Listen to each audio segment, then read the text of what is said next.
Well, hello there. I'm Kim Berry, editor of Food and Drink Business, and I'm back for 2025. It's so lovely to be bringing you all the latest news in Australia's food and beverage industry. Let's see what this year's going to bring. Hydroflux has returned as our sponsor, so thank you to them. The company specialises in tailored water treatment solutions, saying that no two companies or their operations are the same, so customised water and wastewater solutions are necessary to ensure that you meet the specific needs of your business. Let's get this show underway, because looking at the news we've got to cover today, clearly many missed the memo that Australia is technically on holidays from Melbourne Cup until Australia Day. No one took that note this year. Asahi Beverages has restructured its operations, and in doing so, CEO of CUB, Danny Saloni, has exited stage left. CEO Amanda Sellers said that Danny had been heavily involved in devising the new structure, but said he wanted a new opportunity at a CEO level. Before joining Asahi as CUB's CEO in 2022, he was the CEO of PepsiCo's Australian operations, so it'll be great to see where he lands. In what Woolies CEO Amanda Bardwell said would simplify the business and have the biggest impact on its customers, the company has announced a restructure that sees four of its food businesses undergo some level of Michael Bay Hollywood transformation to become Woolworths Retail. The current head of its supply chain business, Primary Connect, who is Annette Carantoni, has been handed the undertaking. Now, Carantoni oversaw the group's largest strategic investment to date with the transformation of New South Wales' supply chain. So I figure if she can transform infrastructure on any scale in New South Wales, then she'll be able to drive the Woolworths Optimus Prime retail through what looks like another tough year. Shall we let go of that tortured metaphor?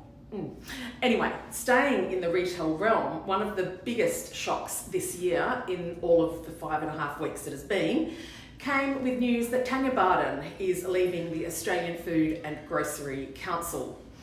Barden had been at the council for 12 years and CEO for 7.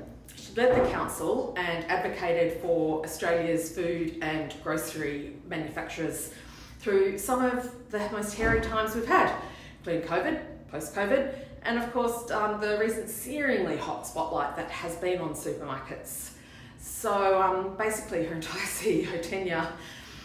The AFGC chair, Kellanova's CEO Anthony Holmes, said that Barden's departure was a mutually agreed separation. Now, I'm editorialising here, but that to me sounds more Gwyneth Paltrow and Chris Martin conscious uncoupling than executive exits at the top of one of the country's leading industry associations.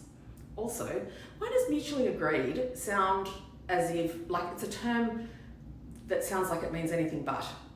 Anyway, also interesting to note here, the ACCC will be handing down its final report from its inquiry into the retailers and pricing structures by the end of the month. There's a diary date. The other unexpected announcement came from the head of End Food Waste Australia, Dr. Stephen Lapidge, who has stepped down, saying it is time for a new warm body to be at the head of the table. Lapidge founded the precursor to End Food Waste Australia and the entities that came in between. As most of us know, we're on a quest to halve food waste by 2030, and while there are questions about whether and doubts that will happen, Lapidge is the one that got it all onto the agenda and has driven it ever since. He's spearheaded more research, more collaboration, more awareness and more action than had happened at all in preceding decades. Equity investment firm Rock Partners has had an industrious start to the year. They've added eggs and fresh produce to its $2.5 billion in assets that it has in agriculture and food. Its poultry processor business Pace Farm which it acquired in 2023, has acquired table egg producer Kinross Farms, and that should hopefully shore up their egg supply, as we've seen It's a bit bare on those shelves. Rock's latest acquisition was Freshmax Group, which has a domestic and international business. It has export operations in 7 countries around the Asia Pacific and a supply chain service assets across Australia's eastern seaboard. Rock said that it intends to invest heavily in the group.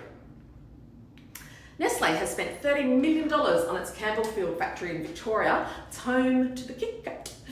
So some would call that a place of worship. The upgrade means increased capabilities, a crispier Kit Kat wafer, and more capacity for R&D with all of the AI automation technology the Nestlé team could possibly hope for. The National Reconstruction Fund Corporation has appointed a new CEO, David Gall. The news came a week after the first investments of the NRF were announced through its industry growth program. Gall has had a 35-year career that has spanned corporate, commercial and retail banking. He spent 16 years at National Australia Bank, including as Group Executive for Corporate and Institutional Banking. Tim Cooper, the Managing Director of Australia's largest independent family-owned brewery, Coopers, has announced his retirement. Now, he's going to remain as chief brewer with his son and also as a director of the company, so he's not exactly leaving the country. He's been instrumental in building the infrastructure and capacity of the brewery's Regency Park operations that's based in South Australia. He leaves just months after unveiling the company's $70 million visitor centre, microbrewery and whisky distillery. Now, if the year wasn't exciting enough, we're entering interim financial reporting season, so sit tight for next week's edition. And finally, truly, the Hive Awards are back. The Hive Awards are here for 2025, Hive 25. You've got 2 weeks to get your entries in. So get your skates on, plenty of time, but not, get your skates on. We've also got 2 new categories this year, so go and check those out because they're very current, topical, about commercial applications, about innovation in value. It's tremendous. We've got great sponsors back on board. Commonwealth Bank of Australia was so impressed with the inaugural event. It's come back as our headline sponsor this year. RMR Process and Turbine are gold sponsors. Hawkins Watts and Heat and Control, silver sponsors. Janback, Plasdene and Process Partners are our bronze sponsors.